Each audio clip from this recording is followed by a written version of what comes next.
Olá, eu me chamo Isaac Torquato. O tema do nosso vídeo de hoje é a escravidão no Brasil, período esse que marca a história do Brasil e fincam suas raízes até os dias de hoje. Eu me chamo Isaac Torquato, tenho formação em História pela Universidade Federal Rural do Rio de Janeiro e hoje iremos falar sobre a escravidão no Brasil. Esse tema é um dos temas mais importantes por conta que quando nós falamos sobre até a atualidade, o racismo ele é uma expressão direta do que aconteceu no período escravocrata. A história nada mais é do que essa união também, essa conectividade com o passado junto com o presente que vai gerar o futuro.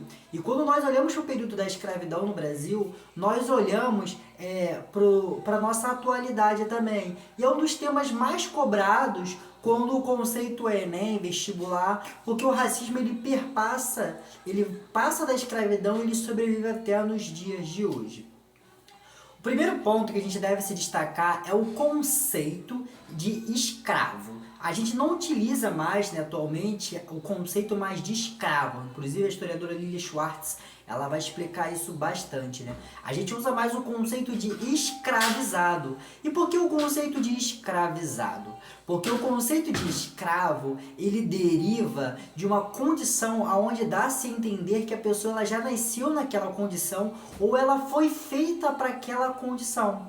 Utilizando-se o conceito de escravizado, entende-se que aquela pessoa, aquele ser humano, não visto mais como um objeto, ele é colocado, como um sujeito que foi colocado numa condição escravocrata. Tem uma diferença entre nascer e ser aquilo como colocado dentro desta condição. Então a gente utiliza muito mais o termo de escravizado porque a gente coloca as concepções morais, as concepções humanas dentro daquele período, Um outro ponto é entender que a escravidão que iremos retratar aqui, iremos falar mais sobre a escravidão no período colonial, a estrutura e a chegada da escravidão no Brasil. Nós não entraremos no período imperial e outros aspectos que recaem sobre outros vídeos, Até porque falar sobre a escravidão no Brasil é falar sobre um período extremamente complexo e aí cabe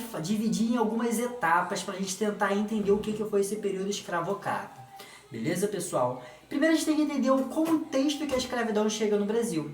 O Brasil, a escravidão ela vai chegar ali por cerca de 1548, no período já do governo geral do Tomé de Souza. Mas antes, vivíamos o período do Brasil pré-colonial, aquele período onde é que o Brasil não tinha uma administração aqui no Brasil, ainda fazia aquelas relações de escambos, aquela relação entre os povos indígenas e os povos europeus, através de trocas comerciais, e outras concepções também, através de alianças, entre outros pontos.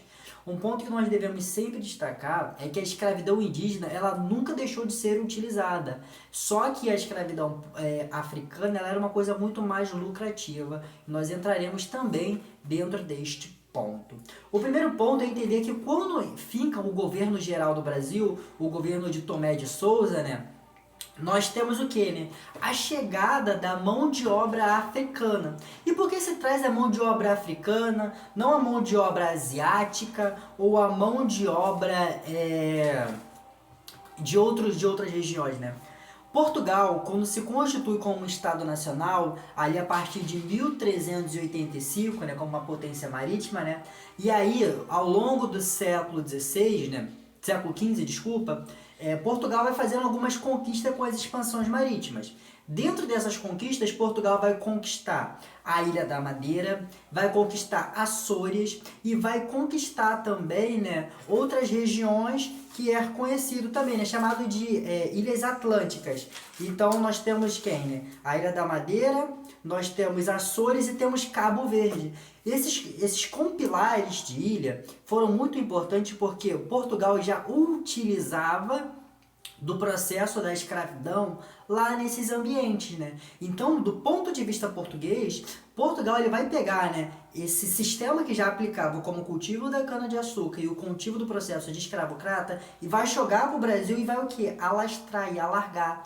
Então, Portugal ele já detinha essa experiência escravocrata, certo, pessoal? Então, esse é o primeiro ponto que a gente deve sempre destacar, que do ponto de vista português uma perspectiva econômica que já era utilizada.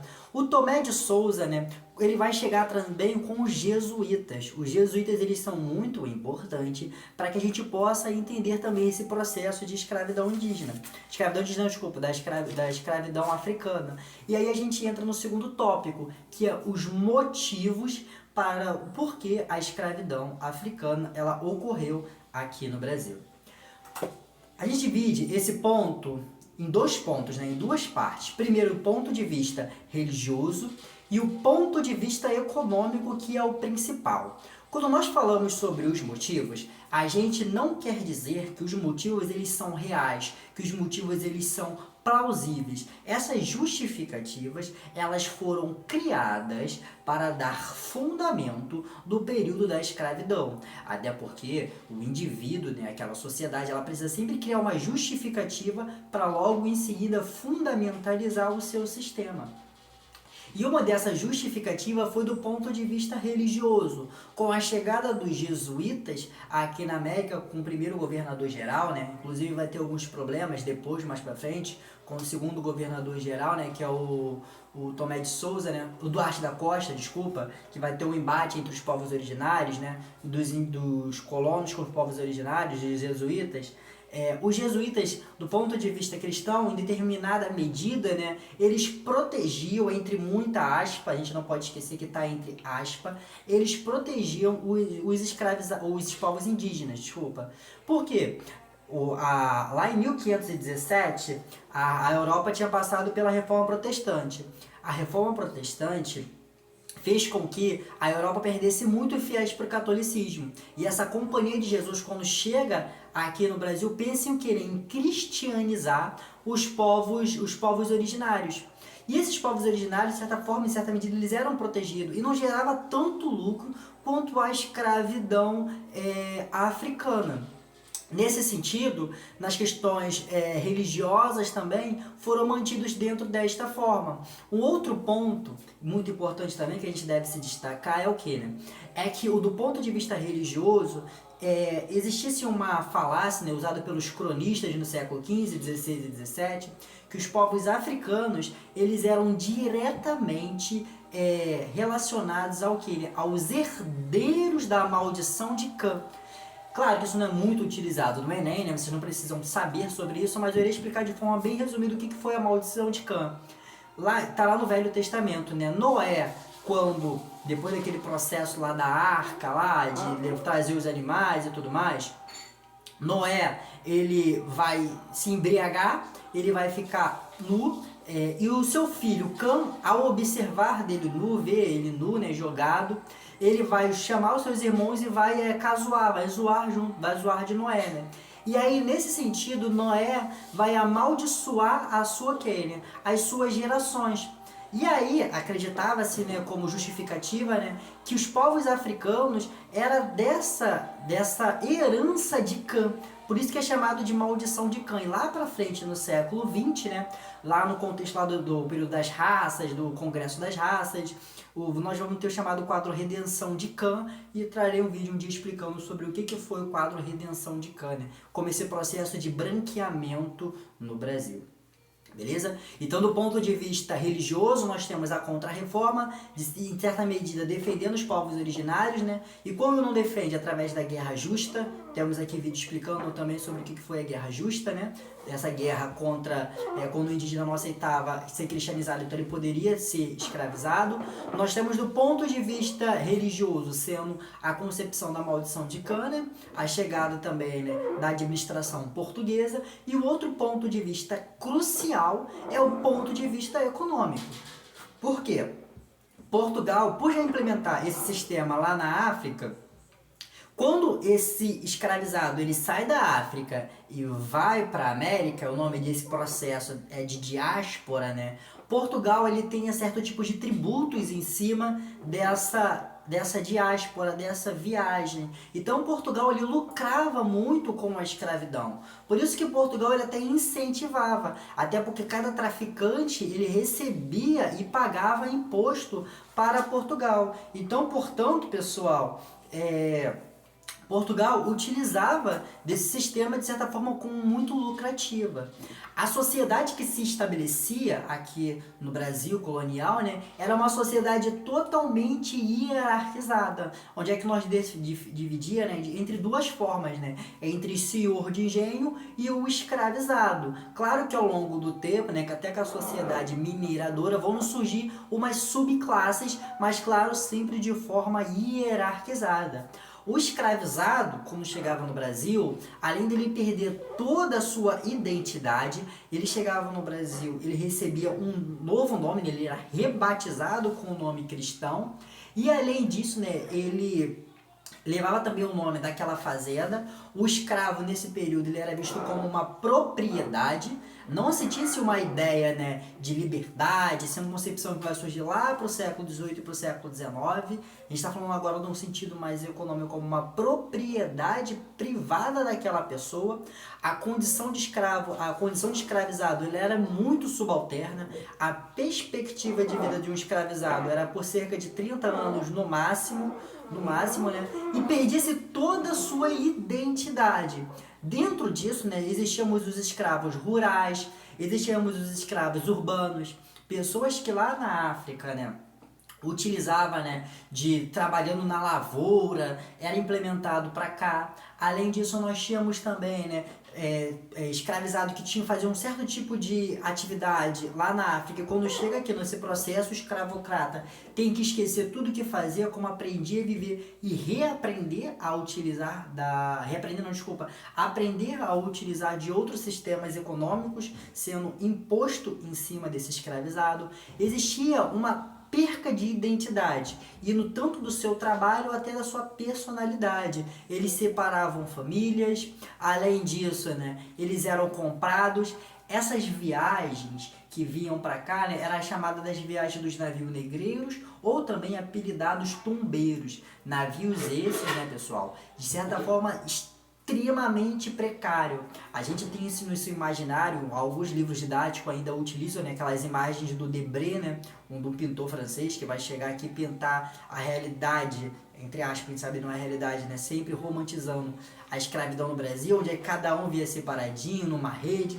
Longe disso, eles vinham totalmente empilhados um em cima do outro, em condições precárias. Quando morria um ali dentro desses porões, eles já jogavam para fora do mar.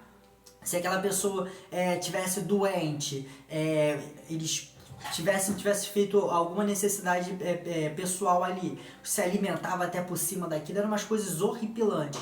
Do ponto de vista humano, era extremamente precário, extremamente desumano, essa é a palavra que a gente deve usar, e pro ponto de vista português isso foi muito lucrativo. Beleza, pessoal? Além disso, existem vários aspectos da escravidão no Brasil que a gente nunca pode esquecer. Primeiro, nós não devemos, né, enquanto vestibulando, né, separar concepção, conceito de escravizado, de escravo e de escravidão. E também, né, não podemos confundir escravidão com o que? Com trabalhos precários. A escravidão ela é um conceito que ela trabalha a pessoa enquanto uma propriedade privada. Essa pessoa ela não desdenha de liberdade, ela não desdenha, né, de leis trabalhistas, ela desdenha exatamente como uma mera propriedade de uma outra pessoa. Já a concepção de trabalhos precários, isso daí está mais atrelado um pouco à modernidade, né, à contemporaneidade. Mas não podemos dizer que eu trabalho no lugar que é escravidão. Não é. Escravidão é um conceito e ela deve ser aplicada como um conceito do seu tempo, certo, pessoal? E já um trabalho precário, ele é considerado um trabalho precário. Uma coisa não liga a outra. A gente não pode utilizar o conceito de forma vazia, porque a escravidão foi todo esse processo. Não significa que uma é melhor ou outra é pior. A gente não está colocando nesse ponto de vista. sobre um ponto de vista de moral, o que é melhor, o que é pior. Tá falando que são conceitos diferentes. E os conceitos nas ciências humanas, eles têm que ser muito bem aplicados. Escravidão é escravidão, trabalho precário é trabalho precário, nazismo é nazismo, fascismo é fascismo. Saber aplicar muito bem o teu determinado conceito. Isso já nos ajuda e já nos remonta muito, né? Obviamente, esse período da escravidão no Brasil, no período colonial, né, que vai chegar aqui no Brasil em 1558, né, e vai estruturar como a atividade econômica principal do Brasil e formular a sociedade brasileira, né, gera consequências até os dias de hoje. Hoje, né, se uma pessoa negra ela é vista socialmente, né, de forma diferente, isso também é uma consequência direta desse período escravocrata. Por isso que é muito cobrado no Enem e nos vestibulares. Beleza, pessoal? E tudo isso faz parte daquele projeto que nós conhecemos como mercantilismo, a expansão marítima, o início da modernidade, o processo de colonização, né, do colonialismo aqui no Brasil. Tudo isso remonta o que nós conhecemos como a escravidão no Brasil. Obviamente, a escravidão ela desdenha também de outros aspectos, como é que viviam esses povos, como é que eram os quilombos, quais são as resistências. Quando a gente fala sobre escravidão, eu gosto muito de trazer sobre as resistências, mas isso requer um vídeo próprio só sobre resistências, de revoltas. A escravidão ela é algo muito complexa e ela, do ponto de vista social, ela é algo que ainda merece ainda muito ser estudado. Se fala muito pouco sobre escravidão, sobre os aspectos econômicos, sociais, estruturais, históricos da escravidão.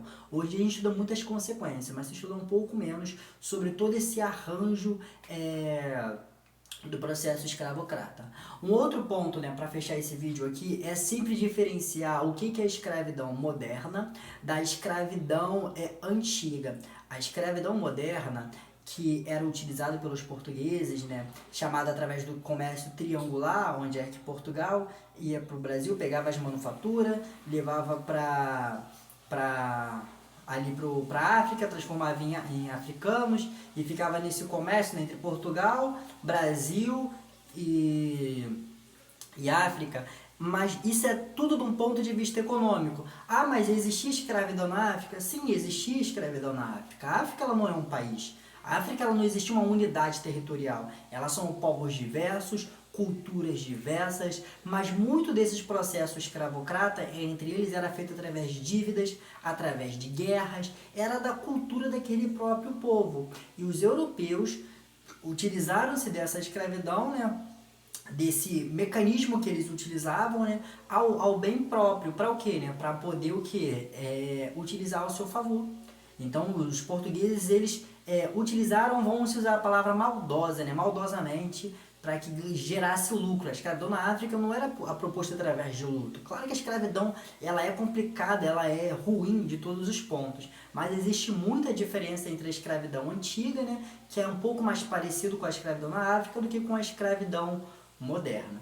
E esse foi o período e um breve resumo, né, até porque a gente está falando de mais de 3 séculos de escravidão que nós tivemos no Brasil, mas de aspectos gerais nós podemos fechar assim.